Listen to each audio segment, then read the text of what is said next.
My name is Jasmie Mark, and 3 years ago, I inherited the most beautiful ranch in all of Texas.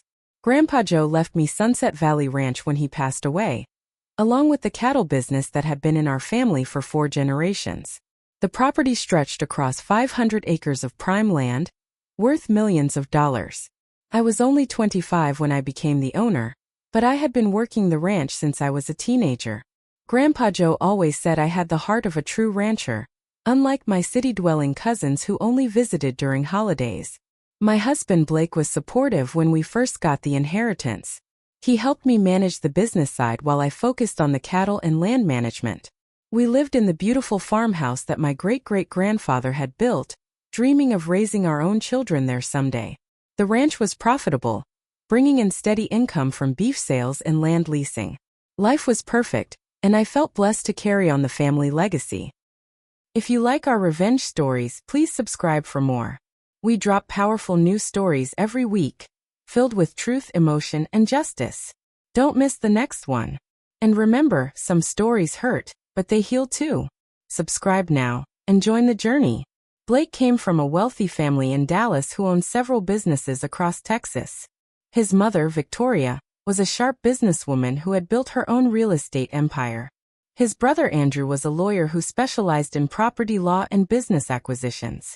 When Blake and I first got married, his family seemed to accept me warmly. Victoria would visit the ranch and compliment my work, saying how impressed she was with my dedication.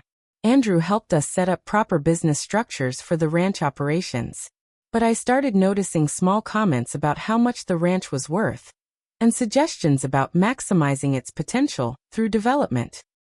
Victoria would point out how much money we could make if we sold portions of the land to housing developers. "You're sitting on a gold mine, Jasmie," she would say. "This land could be worth 10 times more if it were developed properly." Blake always defended me when I said I wanted to keep the ranch as it was.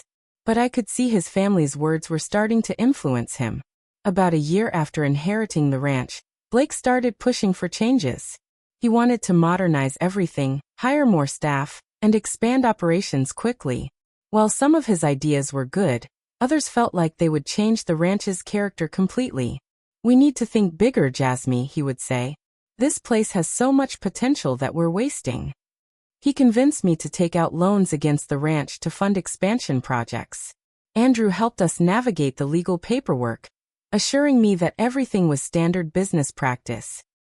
Victoria connected us with her banker friends who offered what seemed like favorable terms.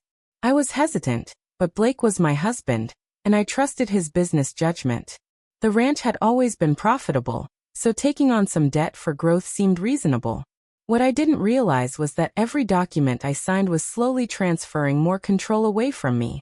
Andrew had crafted the legal structure so that Blake gained increasing authority over ranch decisions, while my ownership became more complicated and restricted. If you like our revenge stories, please subscribe for more. We drop powerful new stories every week, filled with truth, emotion, and justice. Don't miss the next one. And remember, some stories hurt, but they heal too. Subscribe now and join the journey.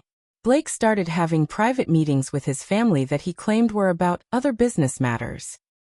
But I noticed these meetings always happened when I was away handling ranch work or attending cattle auctions. When I asked about them, Blake would dismiss my concerns. "Just family stuff, nothing that affects the ranch directly." But I started finding documents on his desk that mentioned our property, technical legal papers that I didn't understand, filled with terms about asset restructuring and ownership transfers. When I questioned him about them, Blake said they were just backup plans and financial options. Victoria began visiting more frequently, often bringing real estate developers who wanted to just look around the property. They would walk the land, taking notes and photos, talking about how perfect certain areas would be for housing developments. "We're not selling," I would remind them firmly. "This is my family's legacy." Victoria would smile sweetly and agree, but I caught the look she exchanged with Blake. Something was being planned behind my back. One evening, Blake came home with a stack of papers that he said needed my signature for tax purposes and business reorganization. He seemed rushed and stressed, claiming the documents had to be filed by the next morning. It's just updating our business structure, he explained. Andrew says it will save us thousands in taxes and make the ranch more profitable. I started reading through the papers, but they were written in complex legal language that was hard to understand. Blake kept urging me to hurry, saying Andrew was waiting for the signed documents. Do you trust me? Blake asked when I hesitated. This is for our future, Jasmie. For the ranch. Against my better judgment, I signed the papers. Blake seemed relieved and promised to explain everything in detail later. But that explanation never came. Within a week, I started receiving official letters from banks and government offices. Apparently, I had signed documents that transferred majority ownership of the ranch to a business entity controlled by Blake and his family. I had been completely deceived. When I confronted Blake about the ownership transfer, he didn't even try to deny it. He sat in our kitchen, the same kitchen where my grandmother had baked pies for 4 generations, and calmly explained how I had been manipulated. The ranch was worth too much to leave in the hands of someone who didn't understand modern business, he said coldly. You're a good rancher, Jasmie, but you're not a businesswoman. Victoria and Andrew had spent months crafting a legal strategy to take control of my inheritance. Every loan document, every business restructuring paper, every tax benefit form had been designed to transfer ownership away from me. But why? I asked, my voice breaking. I loved you. I trusted you. Blake shrugged. Love doesn't pay the bills or maximize property value. This ranch could be worth $50 million if developed properly. You were never going to do that. He handed me divorce papers that Andrew had already prepared. You can stay in the guest house until the divorce is final. After that, you'll need to find somewhere else to live. I hired my own lawyer, hoping to fight the ownership transfer, but Andrew had done his work well. Every document I had signed was legal and binding. The courts ruled that I had voluntarily transferred majority control of the ranch to Blake's business entity. My lawyer explained that while I still technically owned a small percentage of the property, I had no decision-making power and could be removed from the premises at any time. The loans I had signed for were now my personal responsibility, even though I no longer controlled the ranch that was supposed to pay them back. How is this possible? I asked. It was my inheritance. My family's land. Your husband's family are experts at this kind of acquisition, my lawyer said sadly. They've done it before to other people. Everything they did was technically legal, even if it was morally wrong. The divorce proceedings were swift and brutal. Since I no longer owned the ranch, there were no significant assets to divide. Blake got everything and I got debt.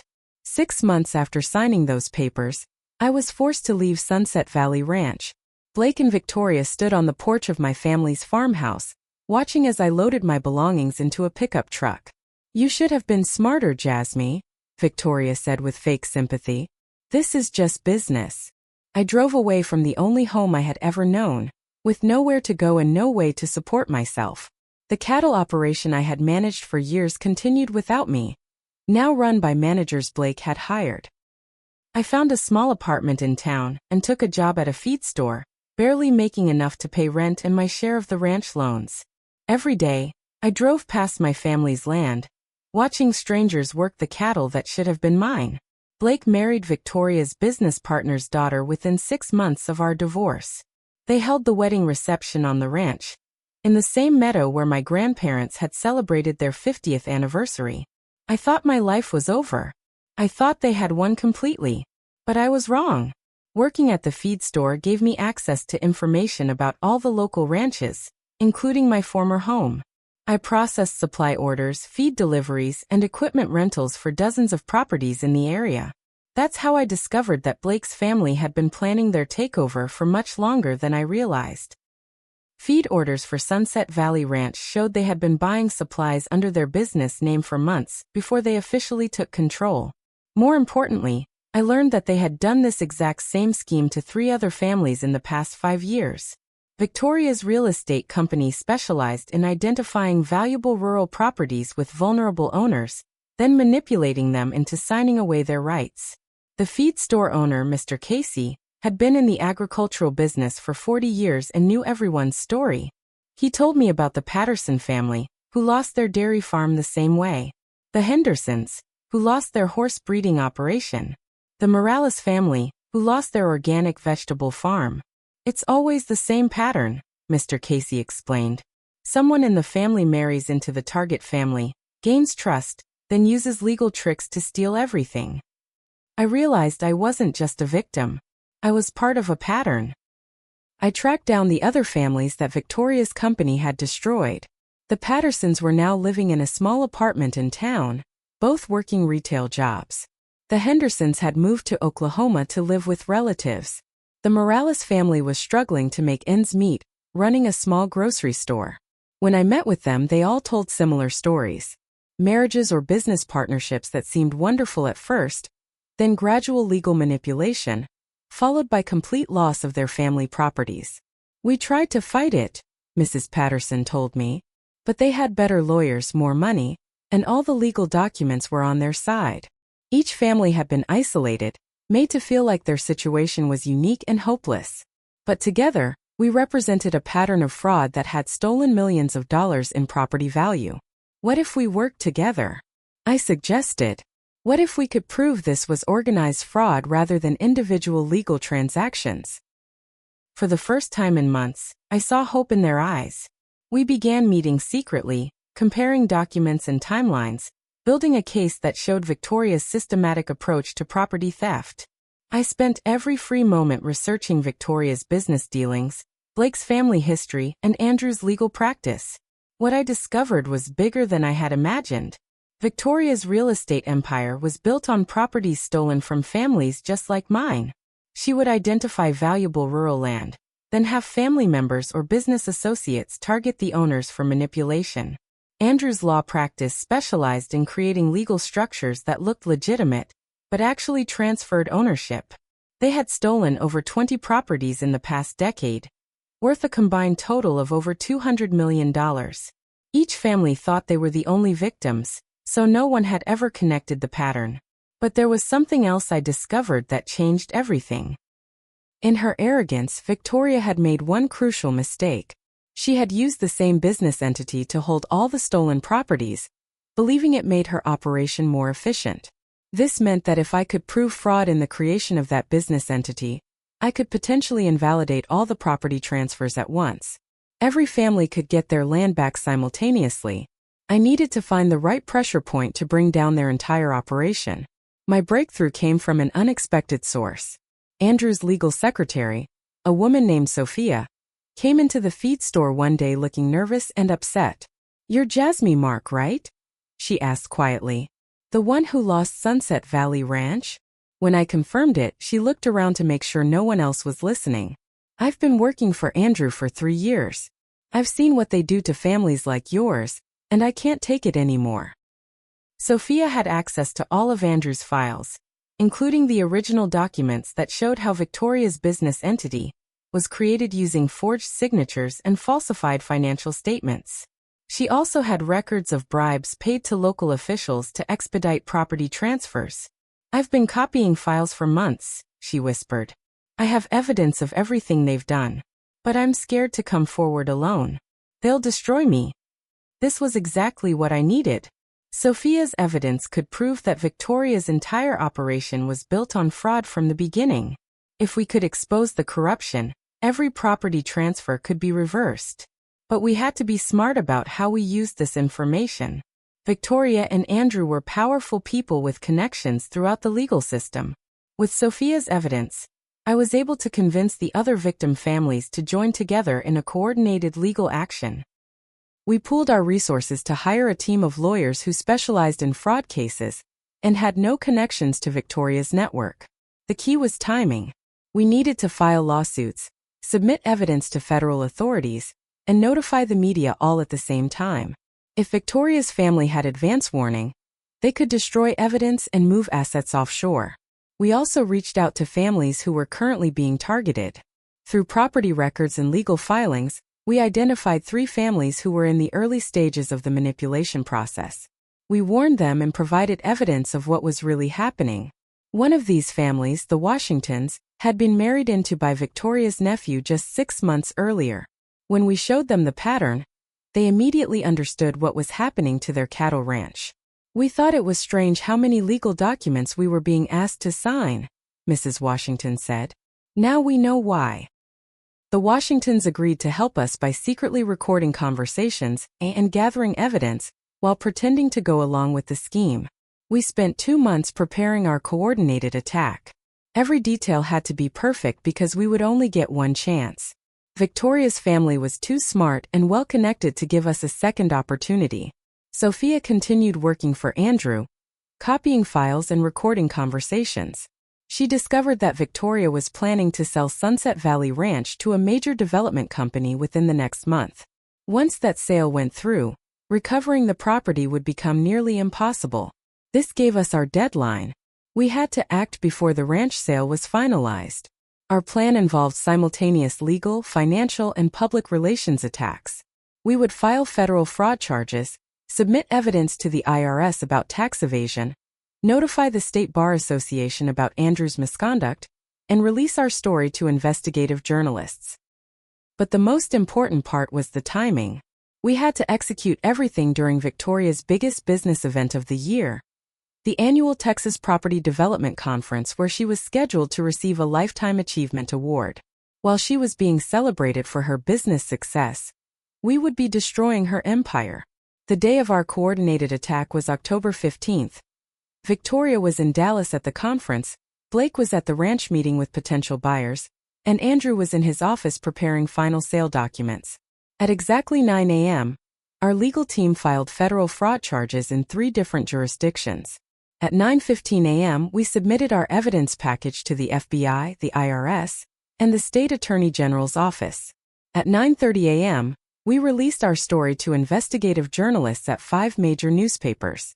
By 10 a.m., Sophia had delivered copies of all the incriminating documents to federal agents who arrived at Andrew's office with search warrants.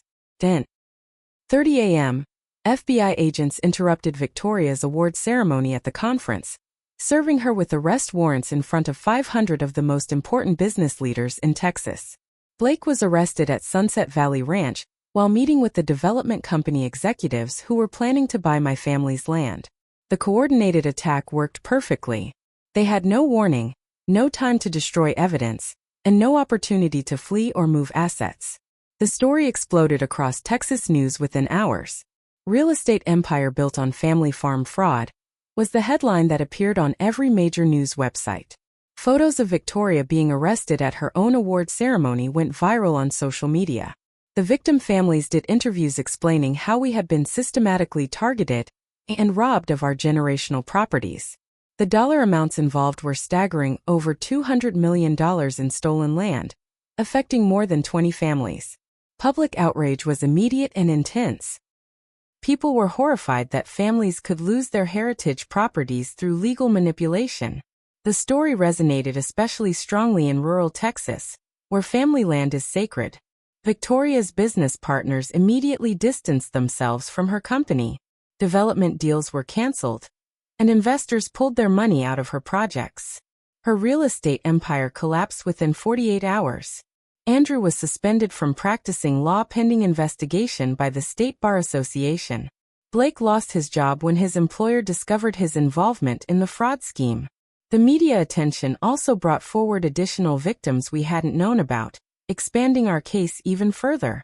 The federal fraud case moved quickly because of the overwhelming evidence Sophia had provided.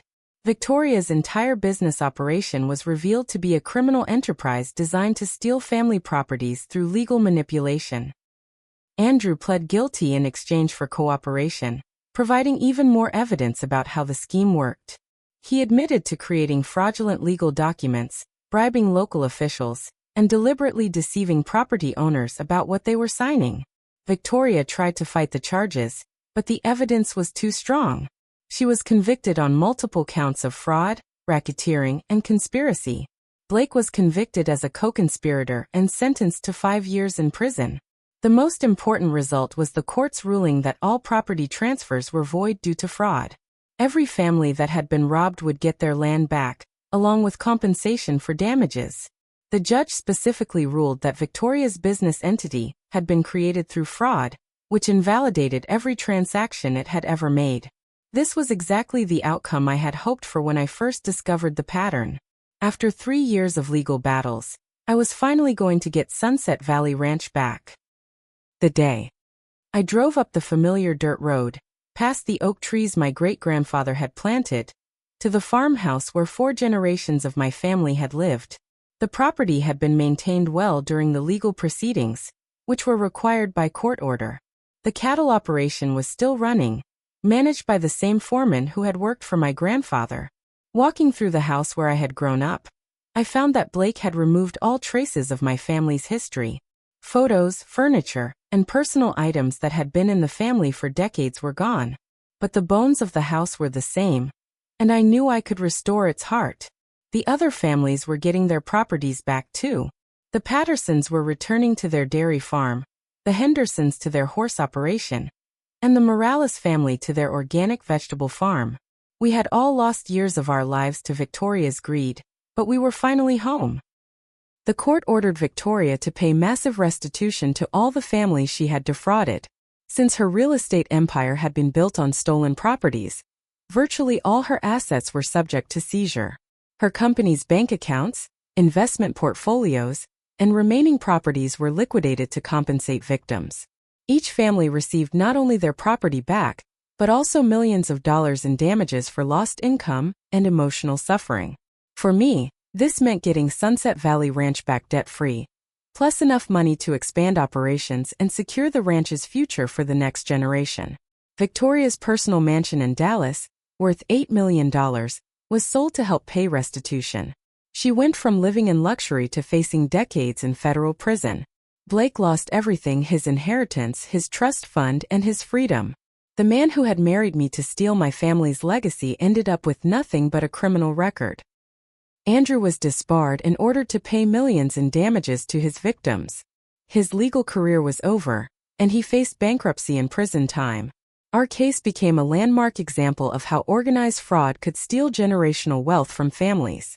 The investigation led to changes in property law that made it harder for criminals to use legal manipulation to steal family land. Sophia was protected as a whistleblower and received a substantial reward from the federal government for her courage in exposing the scheme. She used the money to start her own consulting business helping families protect their properties from fraud. The other victim families and I formed a support network to help people recognize and resist property manipulation schemes. We spoke at conferences and worked with law enforcement to educate people about these tactics.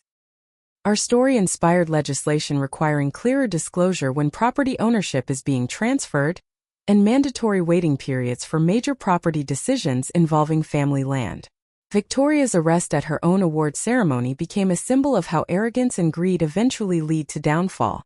Videos of FBI agents interrupting her acceptance speech were used in business ethics courses. We had turned our victimization into a force for protecting other families. With the ranch back in my control and the financial resources to expand, I began rebuilding everything Victoria's scheme had destroyed.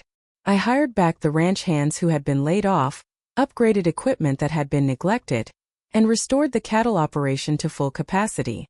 More importantly, I began documenting my family's history to ensure it could never be erased again.